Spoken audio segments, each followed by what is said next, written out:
پارہ نمبر 1 کا آغاز سورہ فاتحہ سے ہوتا ہے۔ یہ قرآن کی پہلی سورت ہے اور اس میں بندہ اپنے رب کے سامنے اپنی سب سے بڑی ضرورت بیان کرتا ہے۔ اے اللہ، ہمیں سیدھا راستہ دکھا۔ ذرا غور کیجئے، انسان کے پاس دولت ہو سکتی ہے، صحت ہو سکتی ہے، علم ہو سکتا ہے، عزت ہو سکتی ہے، لیکن اگر اسے سیدھا راستہ نہ ملے تو یہ سب چیزیں اسے حقیقی کامیابی نہیں دے سکتی۔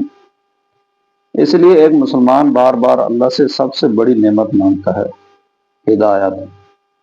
سورہ فاتحہ میں سکھاتی ہے کہ ہمارا رب پوری کائنات کا پروردگار ہے، وہ بے حد رحم کرنے والا ہے اور آخرت کے دن کا مالک ہے۔ پھر بندہ اعلان کرتا ہے، ہم صرف تیری عبادت کرتے ہیں اور صرف تو سے مدد مانگتے ہیں۔ یہی قرآن کے پیغام کی بنیاد ہے۔ اللہ کو پہچانو، اسی کی عبادت کرو اور اسی سے مدد مانگو۔ اس کے بعد سورۃ البقرہ شروع ہوتی ہے اور سب سے پہلے قرآن ایک عظیم حقیقت بیان کرتا ہے۔ یہ وہ کتاب ہے جس میں کوئی شک نہیں، یہ پرہیزگاروں کے لیے ہدایت ہے۔ یہاں ایک بہت اہم بات سامنے آتی ہے۔ قرآن صرف پڑھنے کی کتاب نہیں، یہ زندگی گزارنے کا راستہ دکھانے والی کتاب ہے۔ لیکن فائدہ کس کو ہوگا؟ اس شخص کو جو دل سے حق کو قبول کرنے کے لیے تیار ہو۔ پہلے پارے میں اللہ تعالیٰ نیک لوگوں کی چند اہم صفات بیان فرماتا ہے۔ وہ غیب پر ایمان رکھتے ہیں، نماز قائم کرتے ہیں، اللہ کے دیے ہوئے رزق میں سے خرچ کرتے ہیں جو وہی نبی کریم صلی اللہ علیہ وسلم پر نازل ہوئی اور جو پہلے انبیاء پر نازل ہوئی اس پر ایمان رکھتے ہیں اور آخرت پر یقین رکھتے ہیں۔ ایسے لوگوں کے بارے میں بتایا گیا کہ وہ اپنے رب کی طرف سے ہدایت پر ہیں اور یہی لوگ کامیاب ہیں۔ سوچئے، دنیا کامیابی کی تعریف دولت، شہرت اور طاقت سے کرتی ہے، لیکن قرآن کہتا ہے اصل کامیابی ہدایت اور آخرت کی کامیابی ہے۔ اس کے بعد قرآن ان لوگوں کا ذکر کرتا ہے جو حق کو جاننے کے باوجود اسے قبول نہیں کرتے۔ ان کے دلوں پر مہر لگ جانے کا ذکر آتا ہے۔ یہ ہمیں ایک خطرناک سبق دیتا ہے۔ جب انسان مسلسل حق کو رد کرتا رہے گا، گناہ پر اصرار کرتا رہے اور اپنی ضد کو سچ سے زیادہ اہم سمجھنے لگے تو اس کا دل سخت ہو سکتا ہے۔ اس لیے ہمیں ہر وقت اللہ سے دعا کرنی چاہیے، اے اللہ، ہمارے دلوں کو ہدایت پر قائم رکھ۔ پھر قرآن ایک تیسرے گروہ کا ذکر کرتا ہے، وہ ہے منافقین۔ یہ وہ لوگ ہیں جو زبان سے ایمان کا دعویٰ کرتے ہیں لیکن دل سے ایمان نہیں رکھتے۔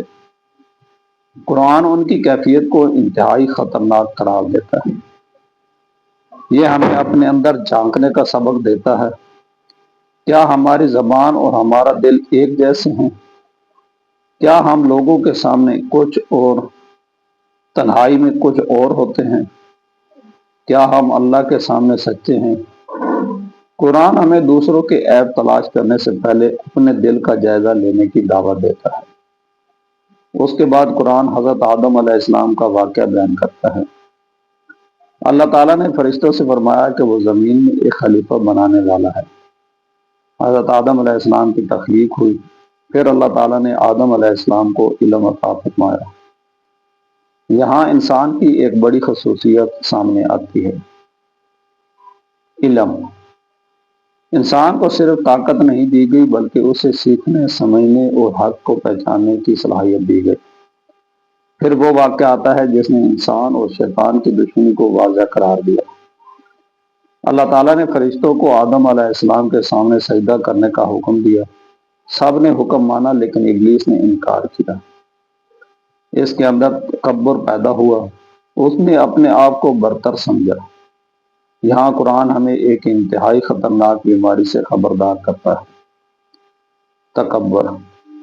شیطان کی تباہی صرف اس لیے نہیں ہوئی کہ اس نے ایک حکم کی مخالفت کی، بلکہ اس کے اندر تکبر اور سرکشی تھی۔ یہ ہمارے لیے بہت بڑا سبق ہے۔ کبھی یہ نہ سوچیں میں اس سے بہتر ہوں، کیونکہ انسان کی اصل قدر اللہ کے سامنے عاجزی میں ہے۔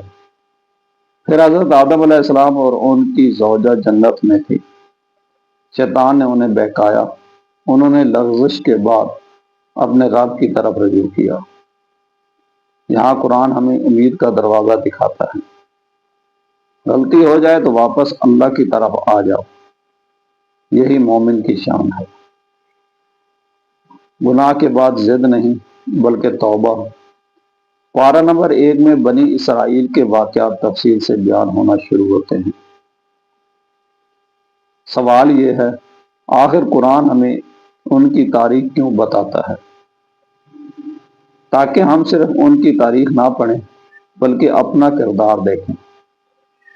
اللہ تعالیٰ نے انہیں بہت سی نعمتیں عطا فرمائی، انہیں فرعون کے ظلم سے نجات دی، ان کے لیے سمندر کو راستہ بنایا گیا، انہیں من و سلوہ عطا کیا گیا، لیکن اس کے باوجود ان میں سے بعض لوگوں نے اللہ کی نعمتوں کی قدر نہ کی اور بار بار نافرمانی کی۔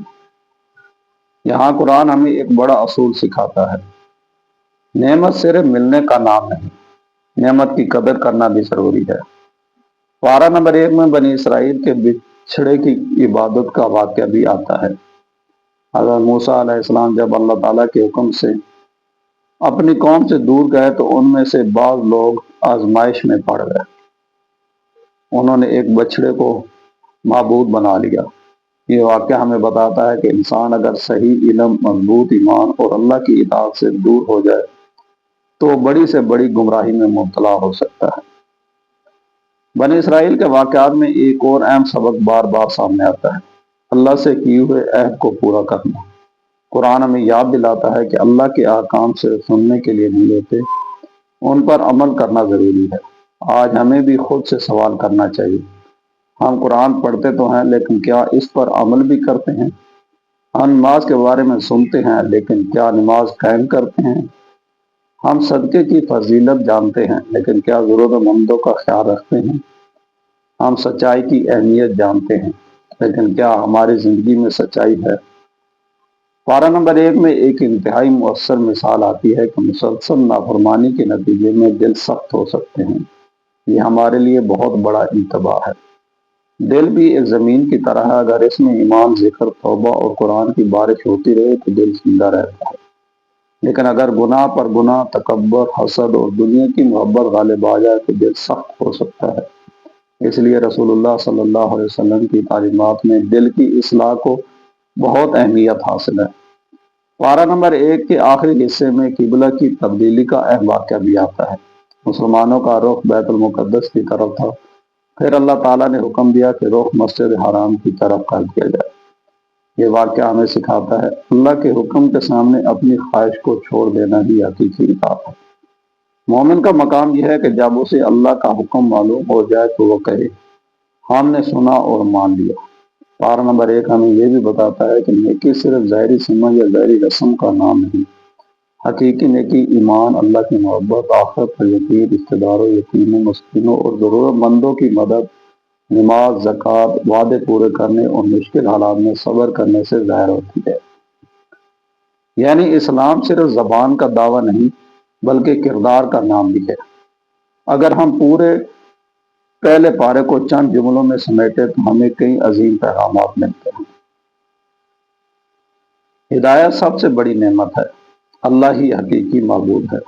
تکبر انسان کو تباہ کر سکتا ہے، شیطان انسان کا کھلا دشمن ہے۔ لغزش کے بعد توبہ کا دروازہ کھلا ہے۔ نعمتوں کی قدر کرنا ضروری ہے، اللہ کے احکام کے سامنے سر جھکانا ایمان ہے، اور اصل کامیابی آخرت کی کامیابی ہے۔ میرے عزیز بھائیوں اور بہنوں، قرآن کا پہلا پارہ ہمیں صرف ماضی کی کہانیاں نہیں سناتا، یہ دراصل ہماری اپنی کہانی دکھاتا ہے۔ اس میں ہمیں اپنا ایمان بھی نظر آتا ہے، اپنی کمزوریاں بھی، اپنی خواہشات بھی، شیطان کے وسوسے بھی اور اللہ کی رحمت کا دروازہ بھی۔ سوال یہ نہیں کہ ہم نے قرآن کتنی بار پڑھا، اصل سوال یہ ہے، قرآن نے ہماری زندگی میں کتنا اثر پیدا کیا۔ اگر قرآن ہمیں نماز کی طرف بلاتا ہے تو کیا ہم نماز قائم کرتے ہیں؟ اگر قرآن ہمیں توبہ کی طرف بلاتا ہے تو کیا ہم توبہ کرتے ہیں؟ اگر قرآن ہمیں تکبر سے روکتا ہے تو کیا ہم عاجزی اختیار کرتے ہیں؟ اور اگر قرآن ہمیں آخرت کی یاد دلاتا ہے تو کیا ہم اپنی آخرت کی تیاری کر رہے ہیں؟ آئیے آج سے عہد کریں کہ ہم قرآن کو صرف پڑھیں گے نہیں بلکہ سمجھنے کی کوشش کریں گے، اس پر عمل کریں گے اور اپنی زندگی کو قرآن کے مطابق بہتر بنانے کی کوشش کریں گے۔ اللہ تعالی ہمیں قرآن کو سمجھنے، اس پر عمل کرنے اور اسے اپنی زندگی کا نور بنانے کی توفیق عطا فرمائے۔ آمین یا رب العالمین۔ اگر آپ کو پارہ نمبر 1 کا یہ خلاصہ پسند آیا ہے تو ویڈیو کو لائک کریں، چینل آئین فوری نیوز کو سبسکرائب کریں اور کمنٹ میں لکھیں یا اللہ مجھے قرآن کی ہدایت نصیب فرما۔ اگلی ویڈیو میں انشاءاللہ پارہ نمبر 2 کا خلاصہ بھی اسی آسان اور دلچسپ انداز میں پیش کیا جائے گا۔ شکریہ۔